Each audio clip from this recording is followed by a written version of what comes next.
Everyone, my name is Abhishek Pandey. Today we will discuss about the human respiratory system topic जो कि मैंने यहाँ लिख रखा है, हम लोग को आज ये पढ़ना है।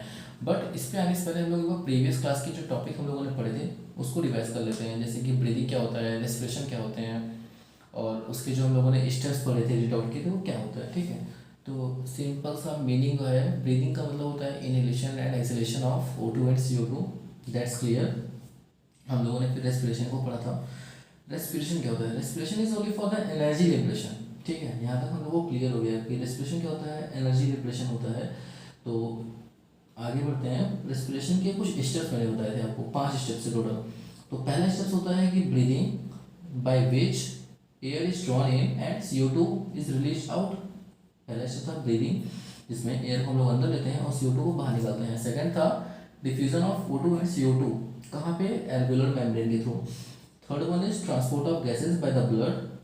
फोर्थ क्या था, डिफ्यूजन होना किसका, O2 का, और CO2 का किसमें, ब्लड एंड टिश्यूज के बीच में। पांचवा था utilisation of O2 by the cells for catabolic reactions and release resultant of CO2। CO2 is an harmful gas जो कि बॉडी से बाहर निकलना जरूरी है। तो वो वहाँ तक आपको क्लियर हो गया। आज हम लोग आते हैं ह्यूमन रेस्पिरेटरी सिस्टम। इसको हम लोग 2 पार्ट में पढ़ेंगे। पहला respiratory tract, second one is the lungs. Respiratory tract क्या होता है, वो रास्ता जहाँ से एयर लंग्स के अंदर जाएगी। ठीक है, यहाँ तक कोई डाउट नहीं है। तो passes by which air इंटर्स into the lungs. इसके लिए हम लोग को सबसे पहले स्टार्ट कहाँ से करना पड़ता है, एक रेस्पिरेटरी ट्रैक्ट का हम लोग को फिगर है, ये पूरा रेस्पिरेटरी ट्रैक्ट है। तो सबसे पहले एक्सटर्नल नॉस्ट्रल्स में आता है गैस। एक्सटर्नल नॉस्ट्रल से वो नेजल चैम्बर में पास करेगा।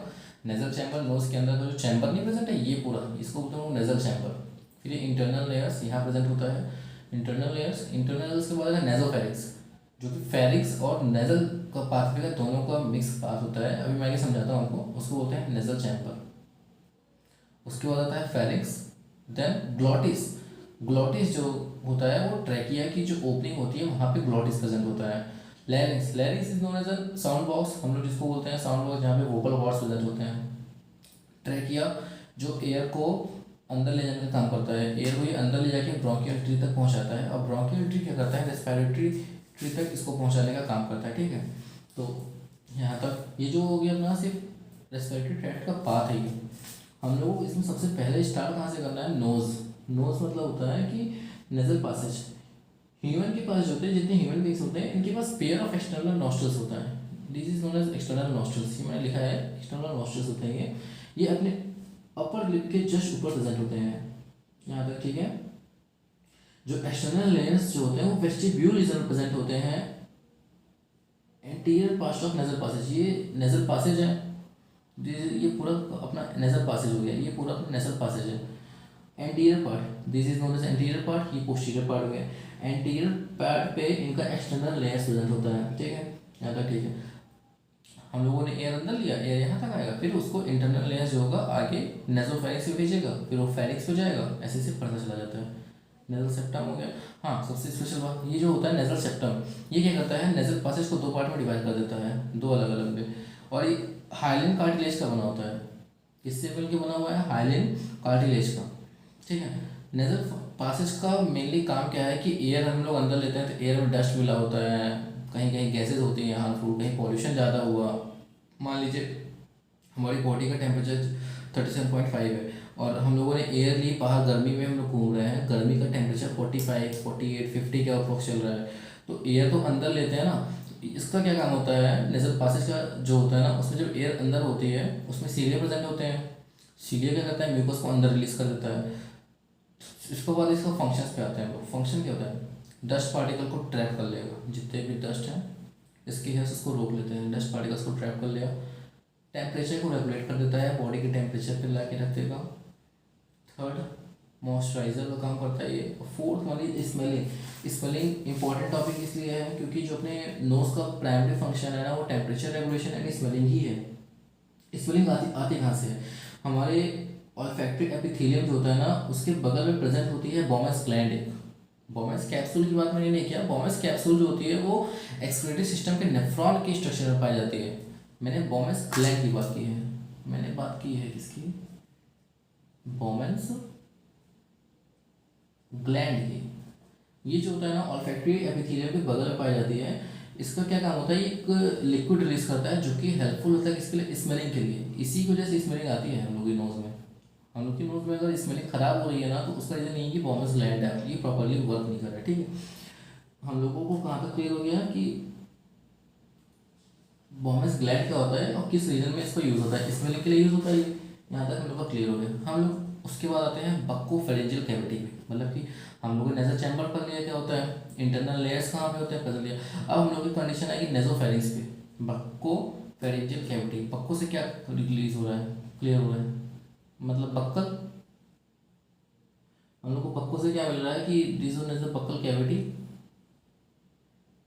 फेरेंजियल मतलब फेरिंग्स, जो दोनों की मिला के कैविटी बनती है। देखो ये फिगर ध्यान से देखिए, समझिए।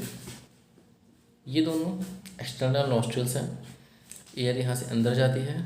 ये अपने इंटरनल लेयर्स दोनों प्रेजेंट हो गए। ये हो गया नेजल सेप्टम, हाइलिन कार्टिलेज का बना होता है, पता ही है सबको। ये हो गया अपना बक्कोफेरेंजियल कैविटी। कैसे बताते हैं बक्कल कैविटी, फेरिंग्स अभी मैंने समझाया नहीं है आपको, फेरिंग्स यहाँ पे है ऊपर, बताते हैं कैसे होता है। यूवुला आपको दिख रहा है, यूवुला क्या होता है, अच्छा यूवुला, यूवुला मतलब होता है जब कभी अपना मुंह खोलिए तो लास्ट में आपको एक कुछ ऐसा पार्ट दिखता है, this means known as an uvula.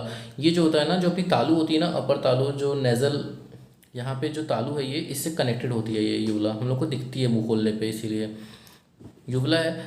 हम लोग गैस अंदर लिए, ऑक्सीजन अंदर गया मान लीजिए, ये क्या करता है जैसे एयर अंदर जाता है ना, ये इसको यहाँ पे बंद कर देगा। इसलिए क्योंकि अगर हम जैसे कि कंसिडर करिए, बहुत से लोग होते हैं खाना खाते खाते बातें करते हैं। हम लोगों ने खाना खाया, फूड पार्टिकल्स यहाँ पे आया, ये फूड पार्टिकल्स हो गए अपने, छोटे छोटे दिख रहे होंगे आपको। फूड अंदर लिया हम लोगों ने, अभी दोनों पाइप खुल गए ना, ईजोफेगस भी खुला है, ट्रैकिया भी खुला है। अभी हमको खाना जो है ईजोफेगस में जाना चाहिए। Trachea is a wind pipe, oesophagus जो होता है फूड पाइप होता है। हमारे गर्दन में दो पाइप प्रेजेंट होते हैं, इसलिए कहा जाता है। खाना अंदर आया, खाना जैसे अंदर आएगा ना तो यूवला यहाँ आके इसको पूरा बंद कर देगा, क्लोज कर देगा। ये क्लोज डाउन हो गया। उसके बाद एपिग्लॉटिस, बहुत इंपॉर्टेंट फंक्शन है ये। इलास्टिक कार्टिलेजिनस फ्लैप होता है, फ्लैप ढक्कन होता है, ये तुरंत ग्लॉटिस के रीजन को बंद करता है, विंड पाइप को। विंड पाइप जैसे बंद होती है तो फूड पार्टिकल सीधे आ जाता है ईजोफेगस में। फूड पार्टिकल कहाँ आ गया, इसके अंदर आ जाएगा फूड पार्टिकल्स, किसमें, ईजोफेगस में, गलट के अंदर। इसका सबसे इंपॉर्टेंट काम ये होता है हम लोगों का, बक्कोफेरेंजियल कैविटी का सबसे इंपॉर्टेंट काम ये है कि epiglottis is a type of a flap which prevent the entry of food into the trachea. Okay, यहाँ तक क्लियर है। अब हम इसको समझते हैं। बक्कोफेरेंजियल कैविटी जो होता है दो पार्ट्स में डिवाइड होता है। एंटीरियर पार्ट जो होता है उसको हम लोग बक्कल कैविटी बोलते हैं। देखिए एंटीरियर पार्ट ये होगा बक्कल कैविटी, ये हो गया फेरेंजियल कैविटी। ठीक है, बक्कल कैविटी और नेजल कैविटी के बीच में ये कौन सी कैविटी है, नेजल, ये बक्कल कैविटी। इसके बीच में जो ये लाइन दिख रही है ये होती है बक्कोफेरेंजियल कैविटी। यहाँ पे पैलेट प्रेजेंट पाती है, हार्ड पैलेट होती है। हार्ड पैलेट मतलब होता है कि तालू, जो अपनी तालू नहीं होती है, तालू होती है, वो पाई जाती है। जो टर्मिनल एंड होता है पैलेट का, इस चीज़ का जो टर्मिनल एंड है ये यूवला, टर्मिनल एंड जो होता है यूवला होती है। ये क्या करता है, डिवाइड करता है फेरेंजियल कैविटी को दो चैम्बर्स में। ये देखिए मैंने ऊपर फिगर बनाया है, दिस इज नोन एज यूवला। ये रहा कैविटी अपनी, इसको इसने दो पार्ट में डिवाइड किया। एपिग्लॉटिस को लेकर ऊपर को जो चैम्बर है अपर चैम्बर, ये लोअर चैम्बर, इस पूरे को हम लोग क्या बोलते हैं, फेरिंग्स। इस पूरे को क्या बोलते हैं हम लोग, फेरिंग्स। जो ऊपर वाला होता है इसको क्या बोलते हैं, अपर चैम्बर को नेजोफेरेंजियल चैम्बर, और जो नीचे वाला होता है इसको हम लोग बोलते हैं ओरोफेरेंजियल चैम्बर, ओरोफेरेंजियल चैम्बर। अब जैसे हम लोग का खाना खा लिया, मुंह माउथ के अंदर खाना आ गया, हम लोग जब उसको निगलने वाले होते हैं तो अपनी ब्रीदिंग रेट ज़ीरो होती है। क्यों होती है, निकलते वक्त ये विंड पाइप तो क्लोज हो गई ना, जब विंड पाइप क्लोज हो गई तो हम सांस कहाँ से लेंगे, ये ऊपर बंद हो गया, ये यहाँ बंद हो गया, हमारा खाना सीधे इसमें आ जाता है। इसीलिए तो विंड पाइप हमारी क्या हो जाती है, एपिग्लॉटिस को कवर कर रखता है। ड्यूरिंग सोलिंग अपना जो यूवला होता है ऊपर चला जाता है, इंटरनेल्स को क्लोज कर देता है। इससे क्या होता है, फूड जो होता है नेजल पैसेज में अंदर नहीं जाता है। फिर हम लोग आगे बढ़ेंगे, ओरोफेरेंजियल चैम्बर्स। ओरोफेरेंजियल चैम्बर्स, ये जो है चैम्बर इसके नीचे, ये जो होता है ओरोफेरेंजियल चैम्बर्स होता है नीचे का। ओरोफेरेंजियल चैम्बर्स का क्या काम होता है, इसमें डॉर्सल पे गलेट प्रेजेंट होता है, ये गलेट है। ठीक है, गलेट का काम पता है, ईजोफेगस में होता है, ये फूड का पाथ होता है। और वेंट्रल पोर्ट जो होता है ये ग्लॉटिस होता है। डॉर्सल वेंट्रल हम लोगों ने पढ़ा है। ग्लॉटिस का आपने बता ही दिया। इसके ऊपर एपिग्लॉटिस होता है जो कि कार्टिलेजिनस फ्लैप होता है, जो कि सोने के टाइम पे ये कवर कर देता है ग्लॉटिस को। इससे क्या होता है, ब्रीदिंग स्टॉप हो जाती है और खाना जो होता है हमारा फूड पार्टिकल्स वो ईजोफेगस के अंदर सीधे से चला जाता है। उसके बाद आता है फेरिंक्स। फेरिंक्स मैंने आपको बता दिया।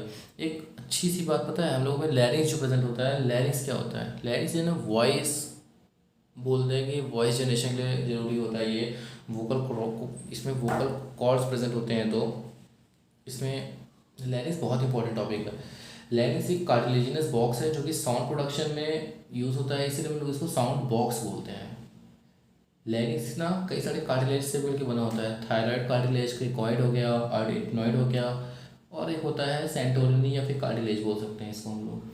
यहाँ तक आप लोगों को क्लियर हो तो इसके आगे का टॉपिक हम लोग नेक्स्ट लेक्चर में कंप्लीट करते हैं, क्योंकि इसके आगे हम लोग को पढ़ना है लैरिंग्स कंप्लीट करना है, देन ट्रैकिया कंप्लीट करना है, ट्रैकिया के बाद ब्रोंकियोल्ट्री एंड रेस्पिरेटरी थी, देन आफ्टर हम लोग आ जाएंगे लंग्स पे, क्योंकि अपना फेरिंग्स तक कंप्लीट हो गया। ग्लॉटिस मैंने आपको बता दिया, लैरिंग्स बताना है, ट्रैकिया बताना है, ब्रोंकियोल्ट्री, रेस्पिरेटरी, उसके बाद हम लोग आएंगे लंग्स पे।